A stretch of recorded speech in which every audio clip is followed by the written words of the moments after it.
Doctor Babasaheb आंबेडकरांना father of Indian constitution का म्हणतात? भारताचं संविधान तयार करण्याचं काम ड्राफ्टिंग कमिटीला दिलं गेलं, ज्यात 7 मेंबर्स होते. या कमिटीचे हेड होते डॉक्टर बाबासाहेब आंबेडकर. कमिटीच्या स्थापनेपासून ते शेवटपर्यंत त्यांनी मोठं योगदान दिलं, ज्यासाठी त्यांना अनेक देशांचे संविधानही अभ्यासावे लागले. आपल्या संविधानातील पार्ट 3 आपल्याला फंडामेंटल राईट्स देतो, ज्यामुळे आपल्याला बोलण्याचं आणि फिरण्याचं स्वातंत्र्य मिळतं. तर आर्टिकल 14 राईट टू इक्वॅलिटी, जो सगळ्यांना समान मानतो. हे आणि असेच अनेक आर्टिकल संविधानात समाविष्ट करण्यामागे बाबासाहेबांचं मोलाचं योगदान राहिलं आहे. तसंच जातीभेदाचे स्वतःचे अनुभव लक्षात घेऊन अनटचेबिलिटी संपवण्यासाठी त्यांनी संविधानात विशेष तरतूद घालण्याचं काम सुद्धा केलं आहे.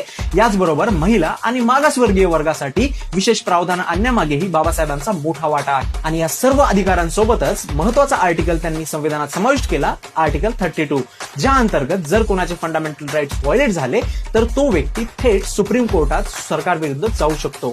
याच अमूल्य योगदानामुळे आपण डॉक्टर बाबासाहेब आंबेडकरांना फादर ऑफ इंडियन कॉन्स्टिट्यूशन आणि आर्किटेक्ट ऑफ इंडियन कॉन्स्टिट्यूशन म्हणतो. अजून कोणते महत्वाचे योगदान राहिले असतील कमेंटमध्ये नक्की टाका.